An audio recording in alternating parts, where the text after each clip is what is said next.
نحمده ونصلي ونسلم على رسوله الكريم اما بعد فاعوذ بالله من الشيطان الرجيم بسم الله الرحمن الرحيم ولا تقولوا لمن يقتل في سبيل الله اموات بل احياء ولكن لا تشعرون صدق الله مولانا العظيم وصدق رسوله النبي الامين المتين الكريم ونحن على ذلك لمن الشاهدين والشاكرين والحمد لله رب العالمين مولاي صل وسلم دائما ابدا على حبيبك خير الخلق كلهم منزه عن شريك في محاسنه فجوهر الحسن فيه غير منقسم فمبلغ العلم فيه أنه بشر وأنه خير خلق الله كلهم مولاي صل وسلم دائما سرمدا على حبیبک خیر الخلق کلہم۔ قتل حسین اصل میں مرگ یزید ہے، قتل حسین اصل میں مرگ یزید ہے، اسلام زندہ ہوتا ہے ہر کربلا کے بعد۔ حضرات گرامی آئیے ہم سب مل کر پیارے آقا صلی اللہ تعالی علیہ وسلم کی بارگاہ میں درود پاک کا نذرانہ پیش کریں۔ پڑھیے اللہم صلی علی سیدنا و حبیبنا و محبوبنا و مولانا محمد و آلہ و اصحابہ و بارک وسلم صلاۃ و سلاما علیک یا رسول اللہ، صلاۃ و سلاما علیک یا حبیب اللہ صلی اللہ تعالی علیہ وسلم۔ حضرات گرامی آج کا یہ ہمارا 7واں دن ہے، 7واں بیان ہے۔ کل ہم نے امام حسین رضی اللہ تعالیٰ عنہ کی جرأت، امام حسین رضی اللہ تعالیٰ عنہ نے جو یزید کی بیعت کو انکار کر دیا، یزید کے ہاتھوں میں ہاتھ دینے سے انکار کر دیا، اور آپ نے اپنے گھر والوں کو، اہل بیت کو حکم دیا کہ اب یہاں سے ہمیں نکل جانا چاہیے، اب ہمیں مدینہ چھوڑ دینا چاہیے، کیونکہ میں نے یزید کے بیعت کی مخالفت کی ہے۔ میں نے کہا کہ اس کے ہاتھ میں ہاتھ ہرگز نہیں دے سکتا، کیونکہ اس کے اخلاق، اس کے کردار ایسے تھے جیسا کہ آپ نے کل کے بیان میں احادیث کریمہ اور تمام بزرگان دین نے جو احادیثیں لائی ہیں، اس میں جو حضور علیہ السلام نے یزید کے تعلق سے، اس کے کردار کے تعلق سے، اور صحابہ کرام نے جو آنکھوں دیکھا، جو اس کا کردار تھا، جو اس کی زندگی تھی، اس کی فطرت تھی، یہ سارے باتیں آپ نے کل کے بیان میں سنا ہے۔ اگر کوئی آدمی یہاں ایسا حاضر ہو جس نے نہیں سنا، تو آپ سے گزارش ہے کہ وہ ہمارے یوٹیوب چینل پر جا کر وہ ہمارے کل کے بیان، جس کا نام ہے کربلا کا واقعہ کیوں پیش آیا، آپ اس میں سن سکتے ہیں کہ ہم نے کل یزید کے کردار کے تعلق سے حدیثیں پیش کی ہیں، اور ہم نے کل امام حسین رضی اللہ تعالیٰ عنہ نے کیوں اس کے بیعت سے انکار کیا، اور واقعہ کربلا پیش آنے کی وجہ کیا ہے، یہ ساری باتیں ہم نے کل کے بیان میں سنایا ہے۔ امام حسین رضی اللہ تعالیٰ عنہ نے جب انکار کر دیا، تو آپ نے اپنے گھر والوں کو حکم دیا کہ اب یہاں سے ہمیں نکلنا ہے، مدینہ چھوڑنا ہے، تیاری شروع کرو۔ یہ تیاری راتوں رات کی گئی۔ جب رات کے وقت میں یہ تیاری مکمل ہوئی، اہل بیت اطہار کے کچھ نفوس قدسیہ نے امام حسین رضی اللہ تعالیٰ عنہ کے ساتھ مدینہ چھوڑنے کا ارادہ کیا، اور ان نفوس قدسیہ نے اپنا جو کچھ بھی سفر کا سامان تھا وہ سب کچھ باندھ لیا۔ باندھنے کے بعد امام حسین رضی اللہ تعالیٰ عنہ کی بارگاہ میں پہنچ کر کہا کہ حضور، ہم نے ساری چیزیں باندھ دی ہیں، اب سفر کے لیے ہم تیار ہیں، اب آپ کا حکم کیا ہے؟ امام حسین رضی اللہ تعالیٰ عنہ نے ارشاد فرمایا کہ آخری مرتبہ ہم نبی کریم صلی اللہ تعالیٰ علیہ وسلم کی بارگاہ میں حاضری دیں گے، حضور علیہ السلام کو سلام آخری سنائیں گے۔ ہو سکتا ہے کہ یہی ہمارا آخری سفر ہو، یہی ہمارا حضور علیہ السلام کے مزار پاک پر حاضر ہونے اور حضور علیہ السلام کی بارگاہ میں معروضات رکھنے اور حضور علیہ السلام کی آخری ملاقات ہو۔ اس لیے ہم سب سے پہلے حضور علیہ الصلوۃ والسلام کی بارگاہ میں حاضری پیش کریں گے۔ اللہ اکبر، ذرا سوچئے تو صحیح، ذرا آپ تصور میں جائیے، عالم تصور میں آپ اپنے خیالات کو مدینے میں لے جائیے، اور مدینے میں لے جا کر امام حسین رضی اللہ تعالیٰ عنہ جب اپنے نانا جان کی مزار پاک پہ حاضری دی ہوگی، امام حسین رضی اللہ تعالیٰ عنہ جب اپنے نانا کے بارگاہ میں پہنچ کر اپنے داستان سنایا ہوگا، تو پھر وہ کیا قیامت ہوگی، پھر وہ کیا کوئی تصور میں نہیں لا سکتا، کوئی الفاظ میں بیان نہیں کر سکتا کہ وہ گفتگو کیسے ہوگی، وہ ملاقات کیسی ہوگی، وہ درد بھرا انداز میں امام حسین کا بیان کرنا کوئی بیان ہی نہیں کر سکتا، کسی کے پاس الفاظ بھی نہیں ہو سکتے۔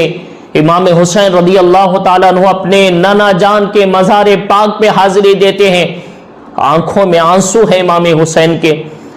امام حسین رضی اللہ تعالیٰ عنہ نے اپنے نانا جان کی بارگاہ میں حاضری دے کر سلام عرض کر کے امام حسین نے کہا کہ نانا جان، یہ جو شہر مدینہ ہے جس کے لیے آپ نے فرمایا تھا کہ مجھے سب شہروں میں عزیز شہر، جس شہر سے میں سب سے زیادہ محبت کرتا ہوں، وہ مدینہ شہر ہے، شہر مدینہ سے میں بے پناہ محبت کرتا ہوں۔ نانا جان، آپ نے کہا تھا کہ شہر مدینہ مجھے پسندیدہ شہروں میں سے ہے۔ نانا جان، آج آپ ہی کی امت، آپ ہی کا کلمہ پڑھنے والے، آپ ہی کے نمازوں کے طریقے پہ نمازیں پڑھنے والے، آپ ہی کو نبی ماننے والے، آپ کے اس نواسے کو آپ کے شہر سے نکالنے پہ مجبور کر رہے ہیں، اس شہر کو چھوڑنے پر مجھے مجبور کیا جا رہا ہے۔ آپ ذرا سوچئے تو صحیح، نانا کی بارگاہ میں جب امام حسین نے اپنا آخری سلام عرض کیا ہوگا اور امام حسین نے جب ان واقعات کو بیان کیا ہوگا، وہ درد کیا ہوگا، وہ کیفیت کیا ہوگی۔ امام حسین رضی اللہ تعالیٰ عنہ نے کہا، نانا جان، یہ وہی شہر مدینہ ہے جہاں میں پیدا ہوا، یہ وہی شہر مدینہ ہے جہاں میں آپ کے گودوں میں کھیلا، یہ وہی شہر مدینہ ہے جہاں میں آپ کے نماز کے حالت میں کندھے پہ سواری کرتا تھا، یہی شہر مدینہ ہے جہاں میں نے پرورش پائی ہے، یہی شہر مدینہ ہے جہاں آپ کے ہاتھ مبارک، آپ کے انگلی مبارک پکڑ کے چلنا سیکھا ہے۔ یا رسول اللہ، اس شہر کو اب میں چھوڑ کے جا رہا ہوں، اب یہ شہر میرے لیے، یہاں میرا رہنا، یہاں پہ میرا قیام کرنا اب میرے لیے دشوار ہو گیا ہے، حضور میں یہ شہر چھوڑ کے جا رہا ہوں۔ نبی کریم صلی اللہ تعالیٰ علیہ وسلم کی بارگاہ میں آخری سلام عرض کر کے امام حسین رضی اللہ تعالیٰ عنہ اپنے امی جان کے مزار پہ حاضری دیتے ہیں، اپنے بھائی امام حسن مجتبیٰ رضی اللہ تعالیٰ عنہ کے مزار پاک پہ حاضری دیتے ہیں، ان کو بھی اپنا دکھ سناتے ہیں۔ یہ جو واقعات ہیں، یہ سارے واقعات ان کے سامنے سنا کر امام حسین آخری سلام عرض کر کے وہاں سے رخصت ہوتے ہیں اور اپنے اہل بیت کو حکم دیتے ہیں کہ اے اہل بیت، اب سفر کے لیے تیار ہو جاؤ۔ امام حسین رضی اللہ تعالیٰ عنہ رات کے اس حصے میں اپنے مختصر سے اہل بیت کے ساتھ مدینہ چھوڑ دیتے ہیں۔ یہ سفر کب ہوا؟ کتابوں میں، روایتوں میں، تاریخ میں آتا ہے 4 شعبان المعظم 60 ہجری کو یہ واقعہ پیش آیا۔ امام حسین رضی اللہ تعالیٰ عنہ نے مدینہ پاک چھوڑا، مدینہ پاک چھوڑ کر امام حسین رضی اللہ تعالیٰ عنہ رات کے حصے میں یہ سفر شروع ہوا ہے۔ امام حسین رضی اللہ تعالیٰ عنہ مکہ معظمہ پہنچے۔ امام حسین رضی اللہ تعالیٰ عنہ کے آنے کی خبر صحابہ کرام کو معلوم ہوئی، اور اس وقت صحابہ کرام میں کون کون مکے میں تھے تو روایتوں میں آتا ہے حضرت عبداللہ ابن عباس تھے، حضرت عبداللہ بن عمر تھے، حضرت جابر تھے، حضرت ابو سعید تھے، حضرت ابو واقد لیثی اور بھی دیگر صحابہ کرام مکۃ المکرمہ میں تھے۔ صحابہ کرام کو جیسے ہی خبر ہوئی کہ نبی کے نواسے آ رہے ہیں، علی کے بیٹے آ رہے ہیں، فاطمہ کے لال آ رہے ہیں، سب کے سب امام حسین رضی اللہ تعالیٰ عنہ کے ملاقات کے لیے، آپ کو دیکھنے کے لیے حاضر ہو گئے۔ امام حسین رضی اللہ تعالیٰ عنہ سے ملاقات کی، اور امام حسین رضی اللہ تعالیٰ عنہ نے یہاں کئی دن تک قیام فرمایا۔ انشاءاللہ آپ آگے سنیں گے کہ کتنے دن مکہ معظمہ میں رہے اور کیا کیا جو ہے یہاں کے حالات تھے۔ مکہ معظمہ میں بڑے اطمینان کے ساتھ امام حسین رضی اللہ تعالیٰ عنہ تھے۔ یہاں آپ کا خیال یہ تھا، یہاں آپ نے یہ سوچا، اور کون امام حسین رضی اللہ تعالیٰ عنہ سے اچھا سوچ سکتا ہے؟ کس کا خیال امام حسین رضی اللہ تعالیٰ عنہ سے اچھا خیال ہو سکتا ہے؟ امام حسین رضی اللہ تعالیٰ عنہ نے مکہ مکرمہ پہنچ کر آپ نے اپنے اہل بیت کو حکم فرمایا کہ یہاں رکو، اللہ کی جب مرضی ہوگی ہم یہاں سے آگے سفر شروع کریں گے۔ اللہ کی مرضی کو امام حسین جانتے تھے۔ نبی کے حدیث شہادت، شہید ہونے والے حدیث نبی کے امام حسین کے سامنے تھی۔ یہ منظر بھی امام حسین کو لگ رہا تھا کہ یہی وہ واقعہ ہے جس کے تعلق سے میرے نانا نے ارشاد فرمایا تھا، یہی وہ موقع ہے جس کے تعلق سے میرے نانا نے حکم فرمایا تھا۔ مکہ معظمہ میں امام حسین رضی اللہ تعالیٰ عنہ نے جب قیام کیا تو لوگوں کو، کوفہ والوں کو معلوم ہوا کہ امام حسین رضی اللہ تعالیٰ عنہ نے یزید کے بیعت سے انکار کر دیا ہے، اور امام حسین رضی اللہ تعالیٰ عنہ نے مدینۃ المنورہ چھوڑ دیا ہے، اب مکے میں رہ رہے ہیں۔ تو کوفہ والوں نے خط لکھنا شروع کیا۔ خطوں میں کیا تھا؟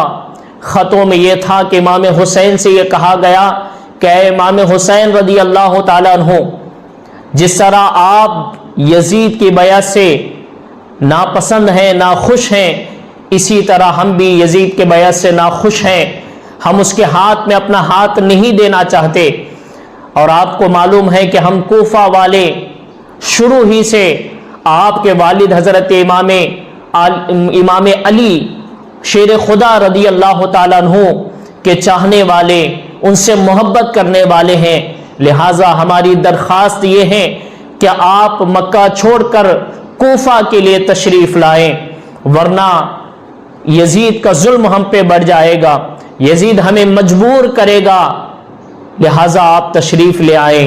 امام حسین رضی اللہ تعالیٰ عنہ کے پاس یہ خطوط آنا شروع ہوئے۔ کب یہ خط آیا؟ کتابوں میں ہے کہ 10 رمضان المبارک 60 ہجری کو آپ 4 شعبان مدینہ سے نکلے تھے، اور رمضان المبارکہ کے 10 تاریخ کو 7 ہجری کو مکہ معظمہ میں امام حسین رضی اللہ تعالیٰ عنہ کے پاس پہلا خط پہنچا، اور یہ خط لانے والے عبداللہ بن صبیح ہمدانی اور عبداللہ بن دال، ان 2 لوگوں نے کوفہ سے خط لے کر امام حسین رضی اللہ تعالیٰ عنہ کی بارگاہ میں پہنچائی۔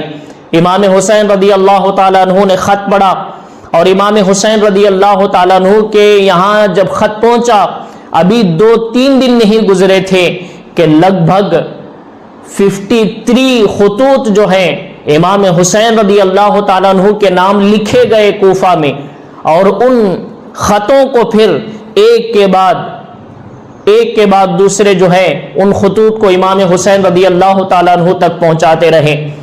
امام حسین رضی اللہ تعالیٰ عنہ کے پاس جب اتنے خطوط پہنچے تو امام حسین رضی اللہ تعالیٰ عنہ نے پھر جواب میں آپ نے خط لکھا، اور خط لکھنے کے بعد آپ نے فرمایا کہ میں جو ہے پہلے اپنے چچا زاد بھائی حضرت امام مسلم بن عقیل رضی اللہ تعالیٰ عنہ کو اپنا جانشین، اپنا نائب بنا کے تمہارے پاس بھیج رہا ہوں، اور یہ جو خط جس وقت آیا، امام حسین رضی اللہ تعالیٰ عنہ کے پاس ہانی بن ہانی سبعی اور سعید بن عبداللہ حنفی تھے۔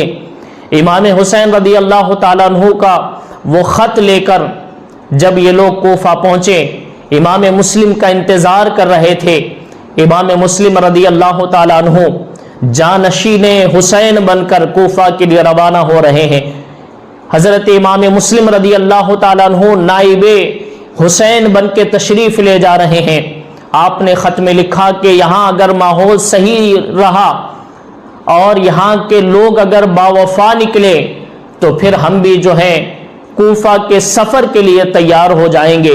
امام حسین رضی اللہ تعالیٰ عنہ کے یہ بھائی حضرت مسلم بن عقیل رضی اللہ تعالیٰ عنہ آپ کے جانشین بن کر، آپ کے نائب بن کر کوفہ کے لیے روانہ ہو رہے ہیں۔ امام مسلم رضی اللہ تعالیٰ عنہ جب کوفہ میں پہنچے، اچھا امام حسین رضی اللہ تعالیٰ عنہ نے کیوں کوفہ جانے کا ارادہ کیا؟ کیوں اپنے بھائی کو بھیجا؟ انکار کیوں نہیں کر دیا کہ میں نہیں آؤں گا، تم وہیں رہو، ہم یہی رہیں گے؟ یہ کیوں نہیں کہا؟